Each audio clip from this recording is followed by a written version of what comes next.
My name is Erica, and I've been the black sheep of my family for as long as I can remember. It all started back in high school when I got my first tattoo, a small bird on my forearm that represented freedom.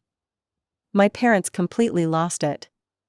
Mom cried for days, and Dad wouldn't even look at me. You'd think I had committed a crime or something. That same year, I pierced my tongue. The look on my mom's face when she first saw it, priceless. She actually dropped the casserole dish she was holding. Dad just shook his head and mumbled something about me ruining my life. My older sister Alexis was always the golden child. Perfect grades, perfect appearance, perfect boyfriend. She's 2 years older than me and has always done everything by the book. While I was getting my second tattoo, she was being crowned prom queen. Classic, right? Why can't you be more like your sister? Became the soundtrack of my teenage years.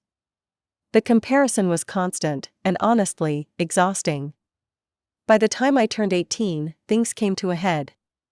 I just dyed my hair bright blue, the same color I've kept it for years now, and my parents had reached their breaking point. "We're not paying for your college if you don't change your appearance," Dad said one night at dinner, his voice cold and final. Mom nodded in agreement. I packed my stuff that night and left. It wasn't easy. I crashed on my friend Zach's couch for a while before finding a job as a bartender at this dive bar called the Rusty Nail. The pay was crap, but the tips were decent, especially once I added more piercings and tattoos. Turns out, not everyone judges you for your appearance. Over the next few years, I saved every penny I could. By 22, I had enough to enroll in programming courses at the community college. Coding came naturally to me. It was like speaking a new language that actually made sense. Unlike my family, computers don't care what you look like. That's where I met Maya. She had a half-shaved head, tattoos crawling up her neck, and was the best damn coder I'd ever met. We became friends instantly. "We should start our own thing," she said one night while we were pulling an all-nighter for our final project. Mobile apps, everyone needs them. 2 years later, we launched our startup, Blue Code Solutions. By 26, I was making 6 figures and had my own apartment in the nice part of town. Take that, Mom and Dad. Speaking of my parents, our relationship became complicated. They still hated my appearance, the blue hair, the full-sleeve tattoos, the septum piercing I got last year, but they didn't hate asking me for money. When Dad's car broke down, I covered the repairs. When Mom needed dental work, I wrote the check. When they wanted to renovate their kitchen, guess who funded that? Yet somehow, they always forgot to invite me to family gatherings. Thanksgiving dinners, birthday parties, even casual Sunday brunches, my invitation would mysteriously get lost in the mail. I'd find out about these events through social media or when Alexis accidentally mentioned them. I stopped being hurt by it years ago. Instead, I'd just show up anyway, gifts in hand, smile on my face. I'd stay for an hour or so, make small talk, then leave. It was a dance we all performed, pretending everything was normal. Alexis tolerated me better than our parents did. At least she'd text me occasionally, usually when she needed something. She'd been dating this guy, Richard, for almost 2 years now. They got engaged 3 months ago. Alexis showed up at my apartment one day, all smiles and wedding magazines. "His parents are loaded," she gushed, "but they're making us pay half. Mom and Dad don't have that kind of money, and all my friends had these amazing weddings, and I just want mine to be perfect too." I knew what was coming next. The pleading eyes, the practiced speech about family helping family. In the end, I agreed to contribute $60,000 to her perfect day. Yeah, I know. I'm an idiot. But she's still my sister, and part of me hoped that maybe this would finally make them see me as part of the family. This Christmas was supposed to be like any other, me showing up uninvited with gifts, staying for a brief, awkward visit, then leaving to celebrate with my real family, my friends who accepted me for who I was. I'd spent weeks picking out the perfect presents. A vintage watch for Dad that I knew he'd been eyeing, a spa package for Mom, and for Alexis, a honeymoon fund with a significant first deposit. I wasn't expecting anything in return, I never did. When I pulled up to my parents' house on Christmas Eve, I noticed an unfamiliar car in the driveway, a sleek, black Mercedes that screamed money. Maybe one of their friends had come into some cash, or perhaps a distant relative was visiting. I grabbed my bag of gifts and headed to the front door, the snow crunching beneath my boots. I knocked, shifting from foot to foot in the cold December air. When Mom opened the door, her face fell like she'd seen a ghost. "Erica, what are you doing here?" she hissed, blocking the doorway. "Merry Christmas to you too, Mom," I said, trying to keep my tone light. "I brought gifts." I tried to step inside, but she pushed against my shoulder, physically preventing me from entering. Behind her, I could hear laughter and the clinking of glasses. "You can't come in," she whispered frantically, "not now." "Mom, it's freezing out here, I'll just drop these off in." Before I could finish, she shoved me backward, hard enough that I nearly lost my footing on the icy porch. Then she slammed the door in my face. I stood there, stunned, the heavy bag of presents still in my hand. Through the door, I heard a man's voice ask, "Who was that?" And my mother's reply made my blood run cold, "It's nobody. Just an ordinary beggar." I stood frozen on the porch, my mom's words ringing in my ears. Just an ordinary beggar. After everything I'd done for them, that's all I was to her? I could have banged on the door and caused a scene. I could have shouted and let whoever was inside know exactly who I was. But what was the point? Instead, I trudged back to my car, threw the gift bag in the back seat, and sat behind the wheel for a minute just breathing. The tears wouldn't come, I was too shocked, too numb. As I drove away, I passed by the homeless shelter downtown. I volunteered there sometimes, bringing hot meals and helping with their medical clinic. My parents always hated this about me too. Why waste time on those people? Dad would ask whenever I mentioned it. Mom would add, "They're just going to spend any money you give them on drugs or alcohol." I pulled into the shelter's parking lot without really thinking about it. Inside, the place was decked out with modest Christmas decorations, and volunteers were serving a special dinner. I spent the next hour handing out my family's gifts to the shelter residents. Dad's watch went to an older man who was trying to get back on his feet and had a job interview lined up. Mom's spa package I gave to a woman who had recently escaped an abusive relationship and was staying at the shelter with her kids. The honeymoon fund money I split among several families with children. Their gratitude was overwhelming and genuine. These people, who society had written off, who my parents dismissed as worthless, showed more appreciation and humanity than my own family ever had. After leaving the shelter, I headed to my friend Zach's annual Christmas party. Our group had started this tradition years ago, a gathering of misfits who either weren't welcome at their family celebrations or had no family to go to. "There she is," Maya called out when I walked in. Her green hair was styled in an elaborate updo, and her tattoos were complemented by a festive red dress. Zach came over and handed me a drink. "Thought you were stopping by your parents first?" "I did," I said flatly, downing half the drink in one go. It didn't go well. I told them what happened, my mother's words, the door in my face. None of them seemed surprised. "My mom did something similar last year," said Dylan, another friend whose arms were covered in tattoos like mine. "Told me I could come to Christmas dinner if I wore long sleeves and took out my piercings." "My dad literally pretended not to know me when we ran into his boss at a restaurant," added Kai, who had a split tongue and implants that gave them horns. "It's like they think we're contagious," Maya said, refilling my glass. "Like if respectable people get too close to us, they'll wake up with tattoos." We laughed, but there was pain behind it. Still, as the night went on, surrounded by people who accepted me completely, the sting of my mother's rejection faded. These people were my real family. The next morning, I was nursing a slight hangover when my phone rang. Mom's name flashed on the screen. Part of me wanted to ignore it, but I answered. "Erica, about last night," she started. "We didn't want to offend you.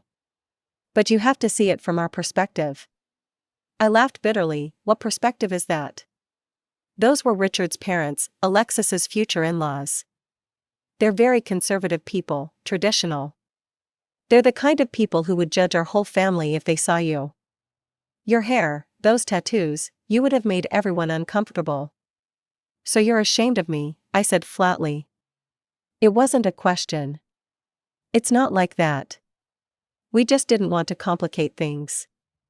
And, well, we also wanted to tell you that you shouldn't come to Alexis's wedding either. I almost dropped the phone. Excuse me? It's for the best, honey. Alexis doesn't want you in the wedding photos, it would ruin the aesthetic she's going for. You understand, right? You've never cared about these things before.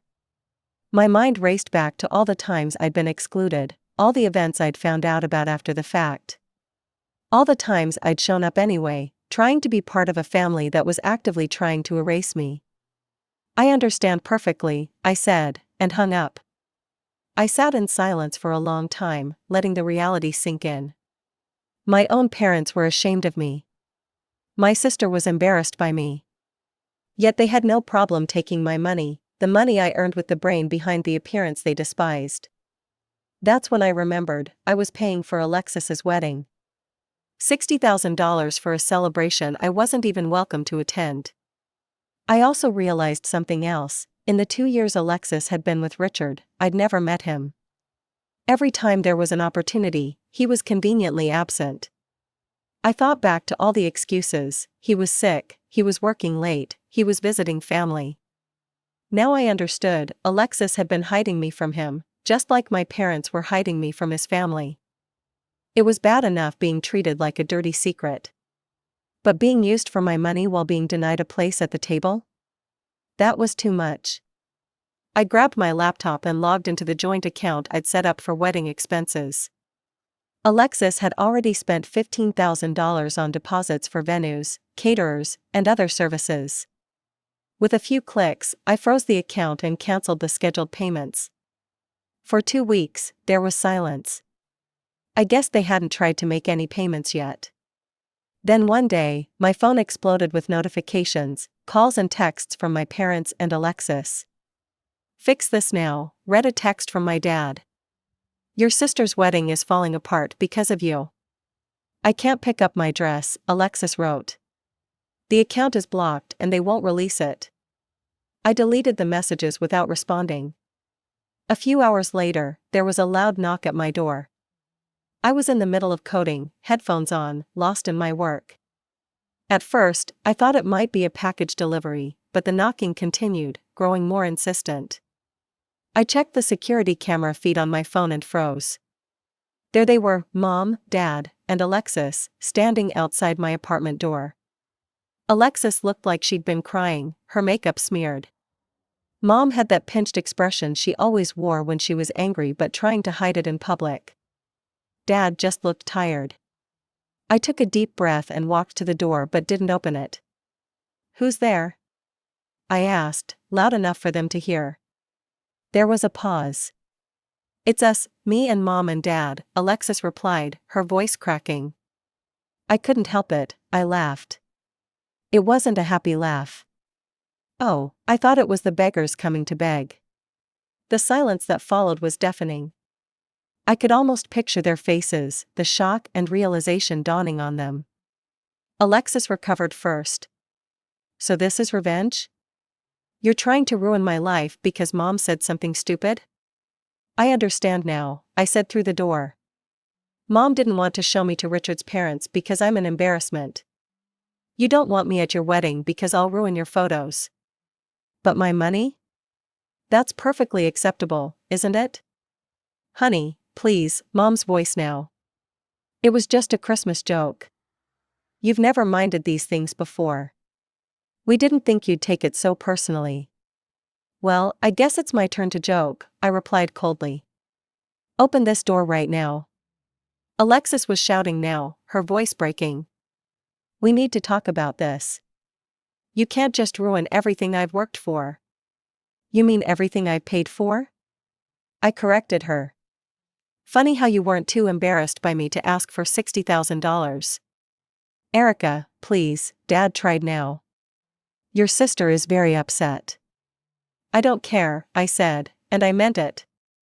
Years of being treated like a shameful secret, of being used for my money while being denied a place in the family, it had all finally caught up to me. Get out before I call the police. I heard them arguing among themselves in hushed tones. Then footsteps retreating. I watched on the security feed as they got into their car and drove away. After they left, I sank to the floor with my back against the door, expecting to feel guilty or sad. Instead, I felt lighter somehow, like I'd finally put down a heavy burden I'd been carrying for years. For the next week, I threw myself into work. Maya noticed something was different but didn't push when I said I didn't want to talk about it. I stayed off social media to avoid any drama my family might be stirring up. Then, exactly 1 week after the confrontation at my door, I got a call from a number I didn't recognize. Normally I would have ignored it, but something told me to answer. "Is this Erica Thompson?" a woman's voice asked. She sounded older, refined. "Yes, who's this?" "My name is Barbara Mitchell. I'm Richard's mother, your sister's future mother-in-law. I was hoping we could meet." I was so surprised I couldn't speak for a moment. "How did you get my number?" "Alexis told us she has a sister who was sponsoring her wedding." We were quite shocked. We had no idea she had a sister at all. That stung, even though it shouldn't have been surprising. "I see. We'd very much like to meet you. Would tomorrow be possible? Say, at Riverside Cafe around noon?" Curiosity got the better of me. "Okay, I'll be there." "How will I recognize you?" "We'll be a group of 4, myself, my husband George, our eldest son Richard, and our younger son Timothy. And don't worry, we'll recognize you." There was something like amusement in her voice. The next day, I arrived at the cafe 10 minutes early. I dressed normally, ripped jeans, a band t-shirt under a leather jacket, and my usual array of visible piercings and tattoos. My blue hair was freshly dyed. If these people were as conservative as my parents claimed, I wanted them to see exactly who I was. At precisely noon, a group entered the cafe. The woman was in her 50s, elegantly dressed but not stuffy. The older man beside her had salt and pepper hair and kind eyes. Then came a younger man who I assumed was Richard, tall, clean-cut, but with the hint of a tattoo peeking out from under his collar. The youngest was a teenager, maybe 16, with dyed black hair and a nose ring. They spotted me immediately. Barbara approached with a warm smile and extended her hand. "You must be Erica, thank you for meeting us." I shook her hand, waiting for some sign of disapproval or disgust at my appearance. It never came. "Dude, your hair is awesome," the teenager, Timothy, exclaimed. "Can I get a picture with you? When I turn 18, I'm getting tattoos like yours." I blinked in surprise as his parents chuckled. "Tim, let her breathe," Richard said, then turned to me. "It's nice to finally meet you. Alexis never mentioned you." We sat down, and I couldn't help but ask, "So you're not put off by how I look?" Barbara looked confused. "Why would we be?" "Alexis and my parents said you were very traditional, conservative people who wouldn't approve of me." George, Richard's father, laughed. "Traditional? My brother has a full back tattoo and runs a motorcycle shop. My niece has more piercings than you do." "We're pretty normal, modern people," Barbara added. "Tattoos and piercings don't scare us." In that moment, I realized the truth. It was never about Richard's family being conservative. My parents were the ones who were ashamed. They had invented this entire narrative about Richard's traditional family to justify excluding me. "Is it true you're paying for Alexis's wedding?" Richard asked suddenly. I replied. "I agreed to contribute $60,000. Richard's eyebrows shot up. 60? We agreed on 40,000 from each family. Though Barbara and I would have preferred a more modest celebration. Richard and I both thought something smaller would be nice, but Alexis was set on a lavish affair. I pulled out my phone and showed them the bills Alexis had sent me, the messages from my parents thanking me for my generosity, the conversations in our family chat where the $60,000 figure was repeatedly mentioned. "So they were planning to pocket the extra 20,000, Barbara said quietly, her expression hardening. "Or spend it on something else," Richard added, looking troubled. "I've frozen the account," I told them. "I've already paid about $15,000 in deposits, but I've stopped all future payments." Richard nodded slowly. "I think we need to have a serious conversation with Alexis about honesty." After meeting with Richard's family, I went home with my mind racing. Everything I thought I knew about the situation had been turned upside down. Not only were Richard's parents completely accepting of my appearance, but they had also revealed the extent of my family's deception. The Mitchells and I parted on good terms. They thanked me for my honesty and assured me they would be having serious conversations with Alexis and my parents. Barbara even hugged me goodbye, which felt strange but nice. I didn't hear anything for several days after that meeting. I assumed there were some intense discussions happening, but I wasn't privy to them, and honestly, I was okay with that. I had said my piece and shown the evidence. Whatever happened next was up to them. A week later, I was scrolling through my social media feed when I saw it, a post from Alexis. "After much consideration and mutual agreement, Richard and I have decided to end our engagement. Our wedding will not be taking place. We ask for privacy during this difficult time." I stared at the screen, not quite believing what I was reading. They had broken up. The wedding was off. Part of me felt guilty. Had I caused this? But then I remembered the lies, the manipulation, the years of being treated like a dirty secret while being used for my money. 2 days after that post, I received an email from Alexis. I almost deleted it without reading, but curiosity got the better of me. "Erica, I hope you're happy now. You've always been jealous of me because I can find someone to love me while you're alone. You couldn't stand to see me happy, so you had to ruin everything. You turned Richard's family against me with your lies. You've always wanted to punish me for being normal, for fitting in where you refused to. Well, congratulations. You've destroyed my chance at happiness. Don't bother responding, I have nothing more to say to you, Alexis." I read it twice, then closed my laptop. There was no point in responding.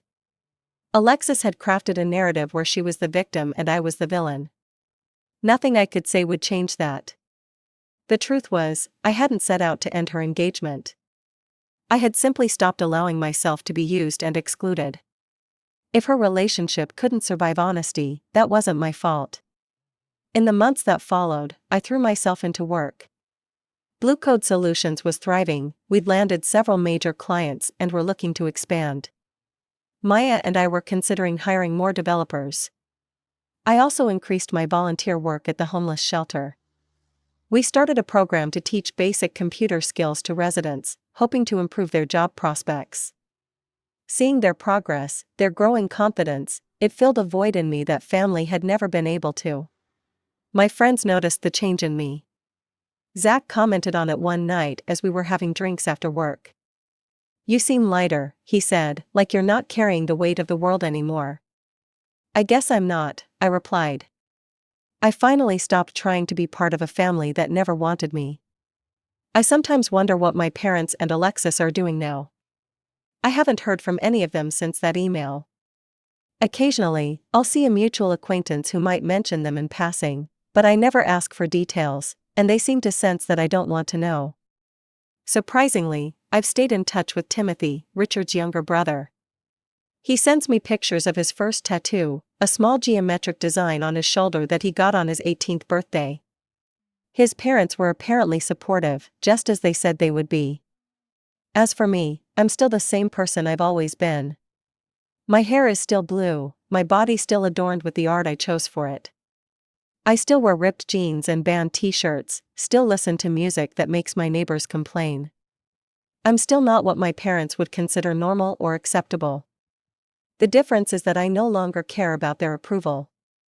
I no longer hope that one day they'll see past my appearance and love me for who I am. I no longer make excuses for their behavior or pretend it doesn't hurt when they exclude me. Instead, I focus on the people who do accept me, my friends, my colleagues, the community I've built around myself. I focus on my work, which continues to challenge and fulfill me. I focus on giving back, on using my success to help others who society has cast aside. Last Christmas, I hosted a dinner at my apartment. Zach, Maya, Dylan, Kai, and a dozen other friends came. We ate, drank, exchanged gifts, and celebrated being exactly who we are. No one had to hide or pretend or apologize for their existence. There were no expensive cars in the driveway, no doors slammed in faces, no one called a beggar. There was just warmth, acceptance, and genuine love. I didn't send gifts to my parents or Alexis. I didn't show up uninvited at their door. Instead, I donated the money I would have spent on them to the shelter's medical program. Some might see this as sad, a young woman estranged from her family, spending the holidays with friends instead of relatives. But I've never felt more at peace, more authentic, more at home. I don't know if I'll ever reconcile with my parents or Alexis. Part of me thinks it's better this way, no more pretending, no more rejection, no more being used for my money while being treated like an embarrassment. Another part of me, a smaller part, sometimes wonders if things could have been different. If maybe, someday, they might realize what they lost when they pushed me away. But I'm not waiting for that day anymore. I'm not putting my life on hold hoping for acceptance that may never come. I'm living, fully, authentically, unapologetically. And honestly? It's the best revenge I could ever have.